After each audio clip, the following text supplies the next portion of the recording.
Welcome to the War Archive, where wars become stories. Before sunrise, 30 missiles struck the compound of the most powerful man in Iran. The explosions rolled across northern Tehran, just as the first call to prayer began to echo between apartment blocks. Windows shattered miles away. Within minutes, the nerve center of the Islamic Republic was burning. Inside that compound was Ayatollah Ali Khamenei, supreme leader since 1989, final authority over war, peace, and doctrine. For more than 3 decades, he had navigated sanctions, proxy conflicts, covert assassinations, and waves of internal unrest. He had outlasted American presidents, Israeli prime ministers, and regional rivals. But on this morning, there was no warning long enough, no shelter deep enough. The strike was not symbolic, it was decisive.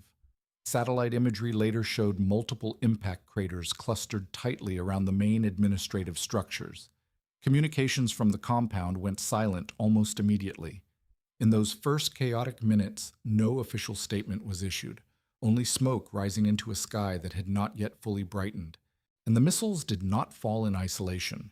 Even as Tehran reeled, American and Israeli aircraft were already executing coordinated strikes across Iran. Air bases, missile depots, command facilities hit in rapid succession. What had long simmered as shadow conflict had become open war. By the time the sun cleared the horizon, the region had crossed a threshold. The opening salvo had done more than destroy buildings. It had forced decisions in Tehran, in Jerusalem, in Washington, and across the Gulf. And once war begins forcing decisions, it rarely remains contained. For several hours, there was only silence. Iranian state media continued regular programming. Officials offered no confirmation, no denial. Rumors moved faster than facts. Diplomats texting in coded language, intelligence agencies watching for secondary movements. Then, in the early hours of Sunday morning, the announcement came. Ayatollah Ali Khamenei was dead. According to Israeli sources, more than 30 precision munitions struck his primary compound in the opening barrage. Unlike previous crises, he had not relocated to a hardened underground bunker. Iranian outlets later confirmed that he died in his office. The symbolism was stark. Authority interrupted mid-command. Western media reported that Israeli Prime Minister Benjamin Netanyahu and U.S. President Donald Trump were shown imagery confirming the strike's success. Whether for strategic validation or political messaging, the confirmation underscored the scale of what had happened. This was not the death of a field commander. It was the removal of the state's highest authority. Khamenei had ruled since 1989. He oversaw Iran's response to the end of the Cold War, the U.S. invasions of Iraq and Afghanistan, the rise of Hezbollah's influence, the expansion of proxy warfare, and the long nuclear standoff with the West. To supporters, he embodied ideological continuity. To critics, he symbolized repression. To the region, he was a fixed point. His death is more than a military event. It is a psychological rupture. Regimes built around singular authority can fracture when that authority disappears. But they can also harden. The question now is not simply who ordered the strike, but whether the system he built can survive without him. The strike that killed the supreme leader did not end with him. Reports indicate that Mojtaba Khamenei, his son, and a cleric long rumored to be positioned for succession, was also killed in the barrage. Alongside them were senior figures in Iran's defense establishment, including the defense minister, the intelligence minister, and the commander of the Islamic Revolutionary Guard Corps. Several advisors tied to the country's missile and nuclear programs are believed to have died as well. On the surface, it resembles decapitation, the deliberate removal of a regime's ideological head and operational spine in a single sequence. In modern warfare, such strikes are designed to create paralysis. Without central coordination, retaliation fragments. Without leadership, loyalty wavers. Shock can cascade downward through a hierarchy. But Iran is not structured as a one-man system. Power flows through overlapping institutions, clerical councils, security services, the Revolutionary Guard, intelligence networks, and political bodies. Authority at the top is concentrated, but beneath it lies a web designed for continuity. Redundancy is not accidental, it is doctrinal. Wartime delegation has long been embedded into Iran's strategic culture. Senior officials operate with the assumption that leadership may be targeted. Command chains extend beyond single offices. Communications and contingency planning are distributed. The regime's resilience has historically depended on this layered structure. Iran's president remains alive. Its foreign minister continues to function. The regular army's command appears intact. Figures such as Ali Larijani are frequently mentioned by analysts as potential stabilizers. Even after a devastating strike at the apex, the institutional machinery has not ceased turning. Decapitation alters perception instantly.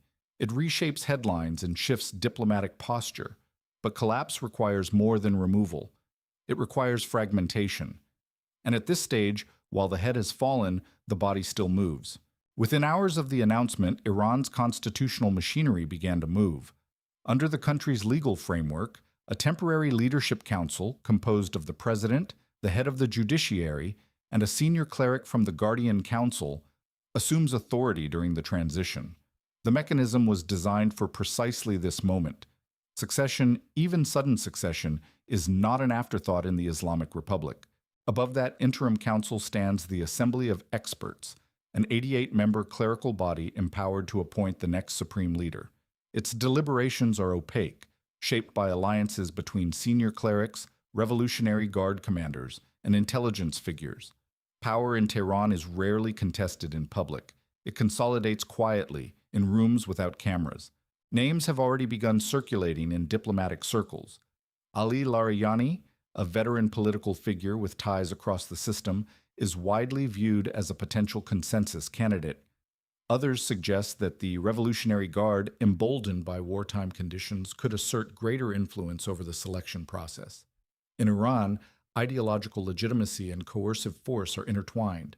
What makes this transition unique is the context. Leadership selection is unfolding under active bombardment and external pressure. Communications are strained. Senior officials have been killed. Rival factions may interpret this shock differently, some as an opportunity, others as a threat to collective survival. Yet Iran's strategic culture anticipates precisely this scenario. Authority is delegated in advance. Operational continuity is prioritized. Proxy networks do not wait for theological debate. Military units do not pause for clerical consensus. The objective, first and foremost, is stability. The world is watching for signs of fracture. Inside Tehran, the priority is consolidation. Whether the succession engine reinforces cohesion or exposes internal fault lines will determine whether the strike before dawn becomes a turning point or a test the system was built to endure.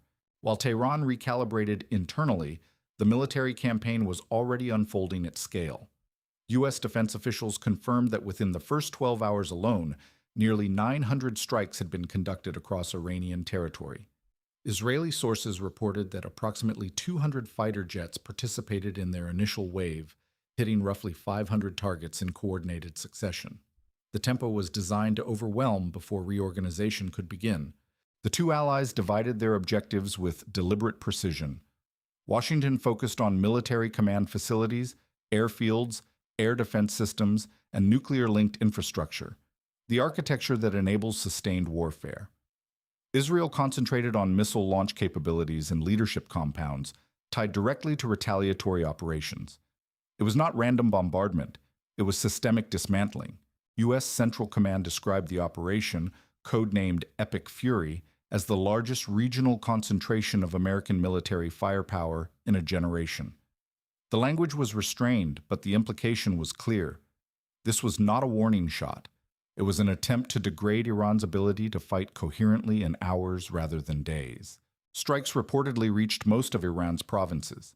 Satellite imagery revealed cratered runways, damaged hardened aircraft shelters, and disrupted communications nodes.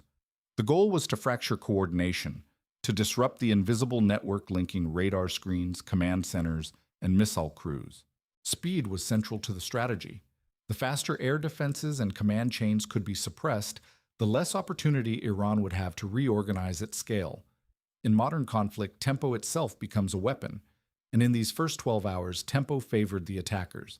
Beyond the scale of strikes lay the mechanics of how they were carried out.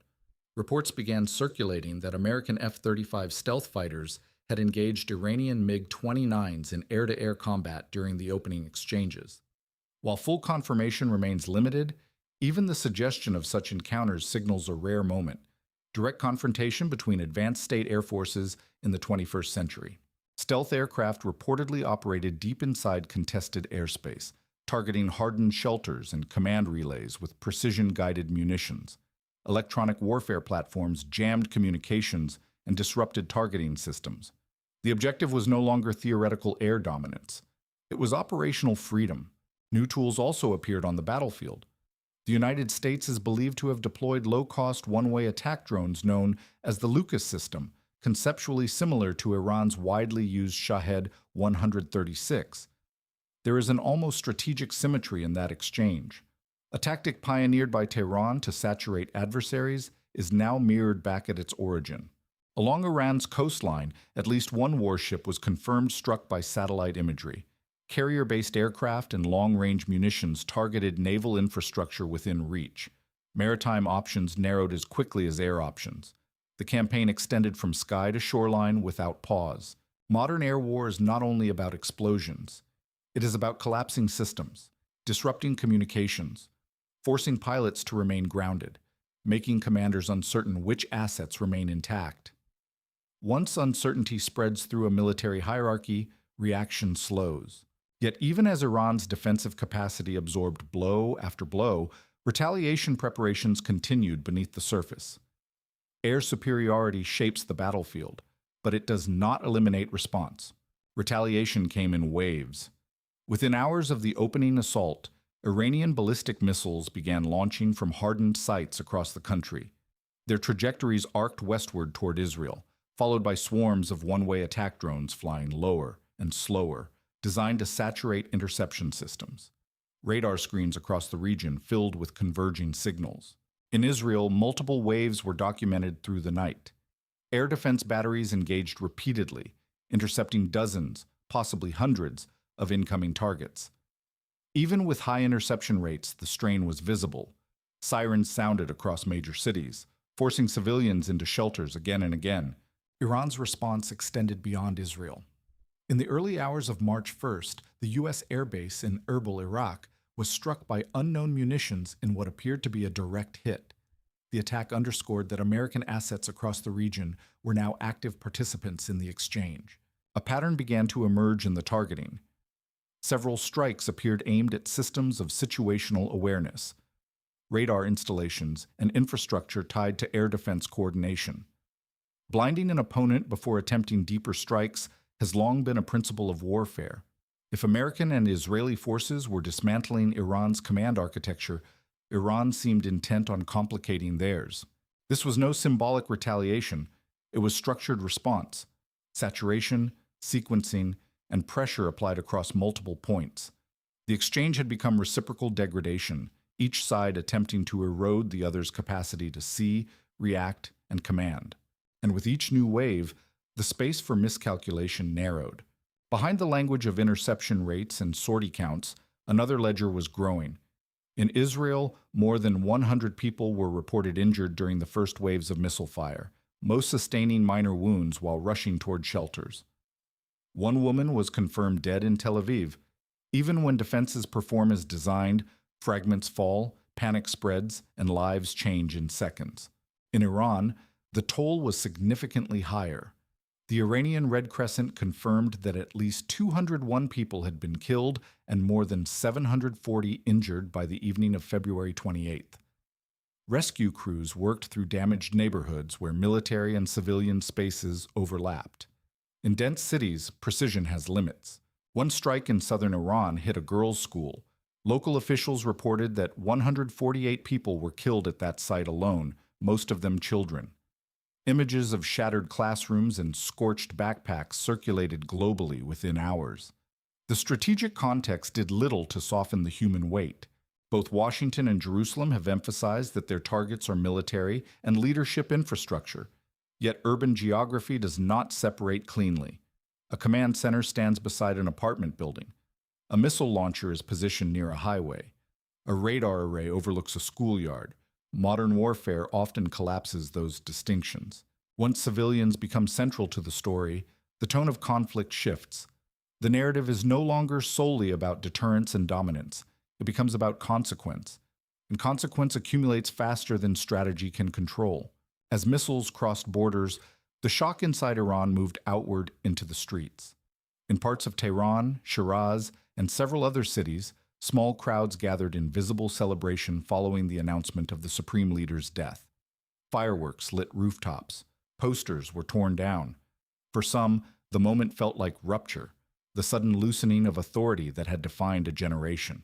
Yet the scale of these gatherings remained limited. They did not resemble the massive protest waves that have periodically shaken the country in recent years. Many watched from balconies or behind windows, uncertain whether celebration might invite retaliation. In moments of regime shock, fear, and hope often coexist. Security forces responded quickly. Videos circulated of riot police dispersing gatherings, and reports emerged of gunfire in certain districts. Even with leadership shaken at the top, the apparatus of control at ground level remained intact. The Revolutionary Guard and intelligence services continue to function. Revolution requires more than anger. It requires coordination and confidence that the regime cannot recover. At this stage, both were uncertain. The succession machinery was already moving, and state institutions were projecting continuity rather than collapse. For many Iranians, the uncertainty cuts both ways. The removal of a supreme leader does not guarantee stability. Economic fragility, foreign intervention, and internal fragmentation remain risks. In that ambiguity, caution can outweigh momentum. The streets flicker, possibility in one neighborhood, suppression in another. Whether these sparks ignite into sustained transformation or fade under pressure will depend on forces operating largely out of view. Beyond Iran's borders, the wider architecture of influence began to stir. In Yemen, the Houthi movement signaled that attacks on Red Sea shipping would resume, threatening one of the world's most critical maritime corridors.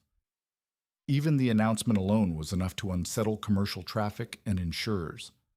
A regional war has a way of traveling along trade routes.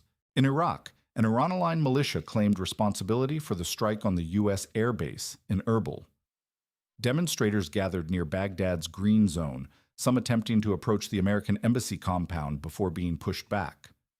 Iraq has long balanced uneasily between Washington and Tehran. Now that balance is under strain. Hezbollah in Lebanon condemned the strikes against Iran, but stopped short of announcing direct military action. The restraint is notable. Hezbollah possesses the arsenal to open a northern front against Israel, yet doing so would invite devastating retaliation. For now, caution appears to outweigh impulse. Iran's proxy system was built to extend influence without direct confrontation, a network of aligned groups capable of applying pressure across multiple theaters.